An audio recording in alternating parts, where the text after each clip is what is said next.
If I were to tell you that Mario Balottelli and Kevin Prince Boateng are playing for a football club in Lombardy that is owned by Silvio Berlusconi, you could be forgiven for thinking that I'd been lost in some kind of time warp, with my perception of world football having been frozen in 2012. You know, a time when Lionel Messi was La Liga's top scorer, FIFA was irredeemably corrupt, and Mark Noble still played for West Ham. Ah yes, those halcyon days of 2012. So much has changed. However, those of you who have come across the story of AC Monza over the last 6 or 7 months will know that I am not stuck in a time warp, and that the situation I just described is one that is not just true of AC Milan almost 10 years ago, but of a Serie B side right now. Yes, the long-time minnows, who have rarely been among the top 4 or 5 teams in Lombardy, are now making waves through their recruitment, bold expectations, and the familiar face at the head of the club. So in today's video, we shall take a minor detour away from the trials and tribulations of top-flight football and of the international game, instead navigating the many twists and turns of a football club based in a city best known for its Formula 1 racetrack. So sit down, strap in, and join me on a journey to Monza, which might be a little more akin to the current Ferrari team in terms of the speed with which we proceed than the one of the 2000s. Whilst Monza's racetrack is capable of accommodating 115,000 spectators, the local football team's venue is rather more modest. Stadio Briantío is a nondescript municipal stadium of the kind that is so typical in Italy and throughout much of continental Europe, owned by the local council. Opened in 1988, the stadium took 6 years to build and had a maximum capacity of 18,568. That's now limited to just 10,000, with around half of the ground no longer operational, which is still more than enough to accommodate the club's average attendance of around 4,000 prior to the pandemic. It might not look like much to you or me, but to Monza, the Stadio Briantío is home, and a vast improvement on their old ground, the Gino Alfonso Sada Stadium, which still plays host to Monza's women and junior teams. And as you can see, it is basically just a stand. And the stadium now has a supposed capacity of just 2,000. You probably don't need me to tell you at this stage that Monza are not a club steeped in greatness. Founded in 1912, they have spent more than a century firmly in the shadow of Milan's titans, playing out of the San Siro, namely Inter and AC Milan, as would most clubs in all fairness. But Monza haven't just failed to threaten the dominance of their all-conquering neighbours, they have never even faced them as equals within Italian football's top flight. In fact, Monza hold the record for the most seasons spent in Serie B without ever clinching promotion to Serie A, having come closest in 1979 when they lost in the playoffs against Pescara. That record, which stands at 38 seasons, hadn't been added to since 2001, with the last couple of decades having been among the bleakest in Monza's past, with dreams of top-flight football having been well and truly shelved. Over the last 17 years, Monza have entered administration twice, forcing them to start over again in Italian football's basement division. It has become a frequent theme within the Italian game over the last couple of decades, and bigger teams than Monza have dropped like a stone, been declared bankrupt, and had to reform. Monza's first financial collapse came in 2004, dropping down into Serie D, but they bounced back into the third tier in 2006. In 2009, the club was taken over by a consortium led by Clarence Seedorf, who was still playing for AC Milan at the time. Under Seedorf, Monza signed both Seedorf's brother Cedric Seedorf and his cousin Stefano Seedorf. But I think subscribers to this channel have already heard enough about nepotism for 1 week. In the mid-2010s, Seedorf's consortium sold the club to Englishman Anthony Armstrong Emery, who already owned a club in the lower ranks of the Brazilian game. Based in the tax haven of Monaco, Armstrong Emery hired a Ferrari to make the 4-hour drive to Monza and told reporters that he wasn't interested in ego or big money signings, but rather he wanted to make Monza cool, build on the brand of the F1 circuit, and get into Serie B. Within the space of 18 months, Emery's business Eco House was outed as being a scam, defrauding 850 investors of £23,000 each, with investors losing a combined total of roughly £20 million. Ultimately, the business was liquidated, with Armstrong Emery going on the run from Brazilian authorities. As his fraud was exposed and his business collapsed, Monza players stopped getting paid. The club was in dire straits. Armstrong Emery sold the club for just €1 to another Englishman named Dennis Bingham, but he didn't even last a month in Lombardy, soon palming the club off to another Italian consortium, who then flogged the club at auction in the summer of 2015. Within less than 6 months, Monza had 4 different owners, each one seemingly bringing even greater chaos than the last. Having lurched from one crisis to the next, Monza entered administration once again in 2017, forced to start out at the lowest rung of the Italian footballing ladder, reforming under the company name SSD Monza 1912. Whilst Monza were busy going bankrupt, 12 miles down the road, Silvio Berlusconi finally relinquished his control of AC Milan, selling the club to Chinese investors for £628 million. Berlusconi had owned AC Milan since 1986, enjoying an extraordinarily successful 31 years at the helm. The Rossoneri won the Champions League, or the European Cup, 5 times, whilst Berlusconi owned the club, which is more than any other team during that same period. The club had been on the verge of bankruptcy when the Italian politician and media mogul arrived, and it took major investment to first secure their future, and then to turn them into a force capable of dominating the European game. This made Berlusconi immensely popular among AC Milan supporters, despite remaining an incredibly divisive figure among the wider Italian public. By the mid-2010s though, both Berlusconi's standing within Italian politics and AC Milan's standing within the Italian and European game had been dealt an indelible blow. Berlusconi had been forced to resign from office in 2011, having led Italy for 9 years in 3 separate spells, making him the nation's 3rd longest serving leader of all time. In 2013, he not only failed in his bid to become Prime Minister for the 4th time, he was also convicted of tax fraud and sentenced to 4 years in prison. Of course, he didn't actually go to prison. Like most rich and powerful men, Berlusconi's prison sentence never saw him spend a single day in prison, and instead, he just had to do some unpaid social work. Nonetheless, it was another scandal to add to Berlusconi's remarkable collection, which included being found guilty of paying for sex with an underage girl and of abusing his office, also in 2013, resulting in a 7-year prison sentence.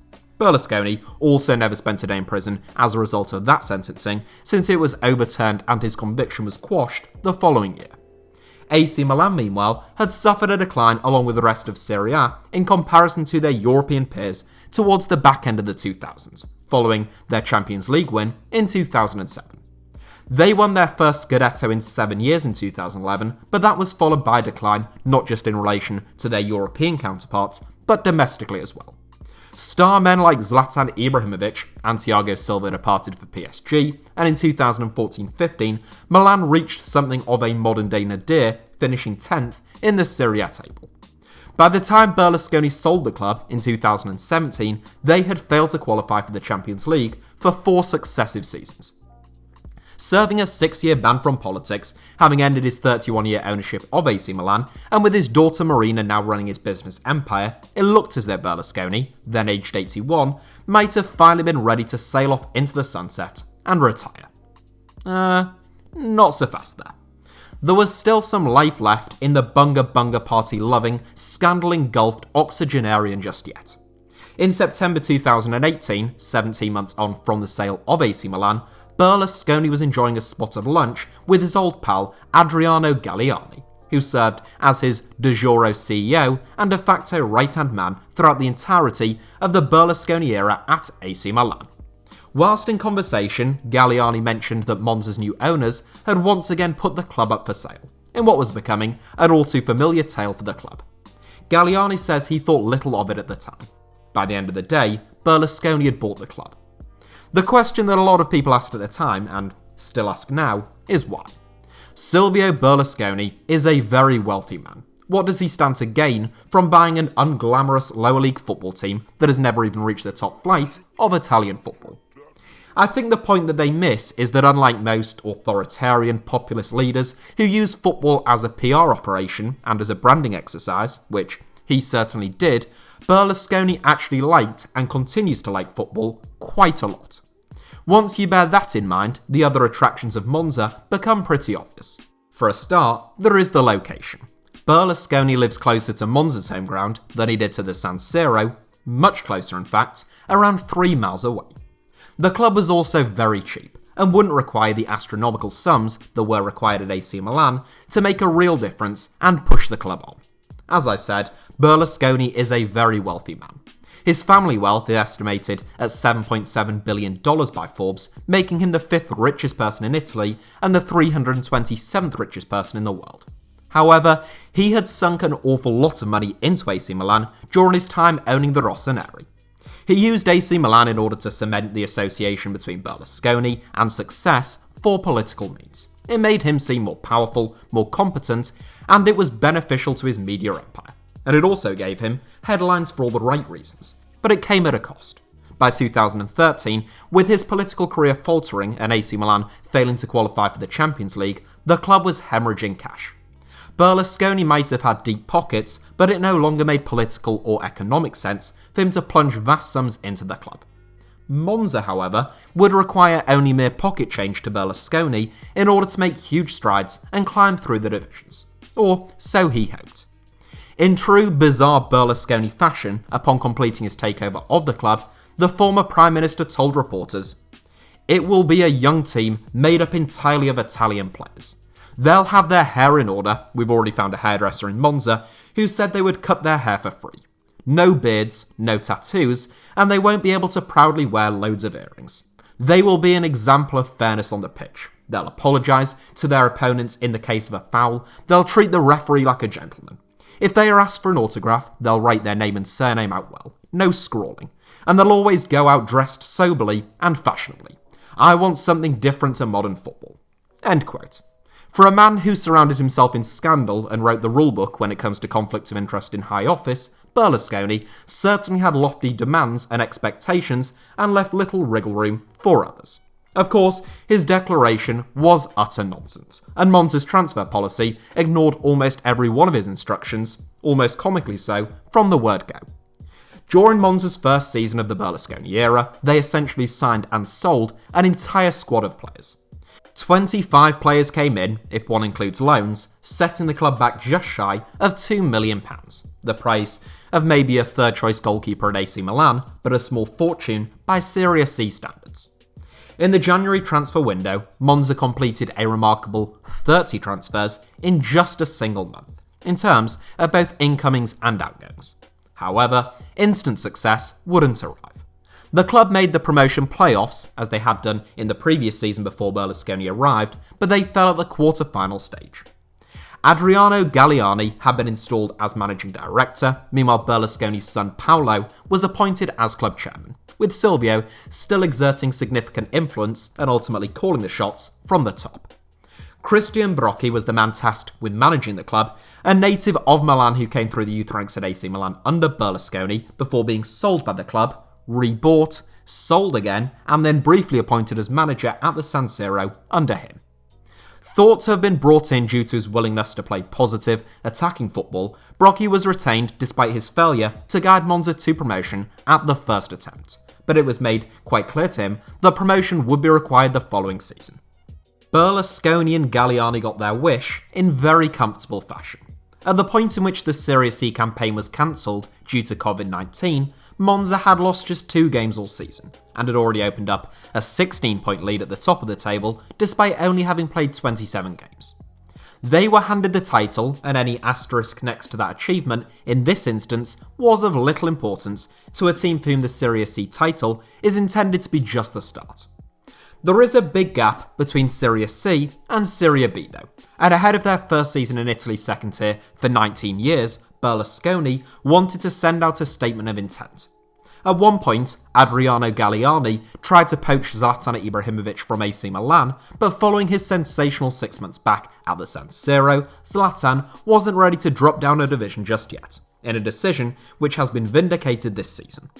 Galliani also tried to convince Brazilian legend Kaká to come out of retirement, despite the fact that the 2007 Ballon d'Or winner hadn't played professionally for 3 years. That attempt also proved to be unsuccessful. A week before the season was set to start, Monza had once again seen almost as many departures and arrivals as the local airport, but while some had commanded sizable transfer fees by Serie B standards, none constituted the real marquee arrival that the club had hoped for. Yet. But then came a call to another former AC Milan star, Kevin Prince Boateng, whose loan move at Besiktas and contract at Fiorentina had come to an end at the end of the 2019-20 season. How did Berlusconi convince me to sign? The former Barcelona man posited to reporters upon his arrival, adding, "He called me and said, 'My son, come home.' There was no need for many more words." Prince Boateng failed to mention his reported €1.5 million plus salary for the season, said to be the highest in the division by some distance. But I'm sure that wasn't his primary motive. As if that wasn't enough, in December, Monza doubled down on former AC Milan stars, bringing Mario Balottelli to the club, fresh off the back of his ill-fated homecoming at Brescia. As always, I feel as though it is worth pointing out that Balottelli is still only 30 years old, and that it was only 2 years ago that he was one of the most prolific goal scorers in Ligue 1. And now, he's playing for a club that many viewers in the UK might mistake at first glance for a popular online bank. I'm not knocking the lad, it's just some come down in a very short amount of time for a man of his age. And I didn't get paid by Monzo to make that rubbish joke either, but if anyone from Monzo is watching and would like to deposit some money into my account retroactively, I would be fine with that. Since his arrival, Balottelli has been plagued by injuries, limiting him to just 2 goals in 8 appearances. Prince Boateng has made more of an impact, playing a key role in Monza's resurgence following a poor start to the campaign, but those two were just the biggest names among a litany of arrivals. Croatian international Mirko Maric set the club back £4 million and has as yet failed to justify that fee.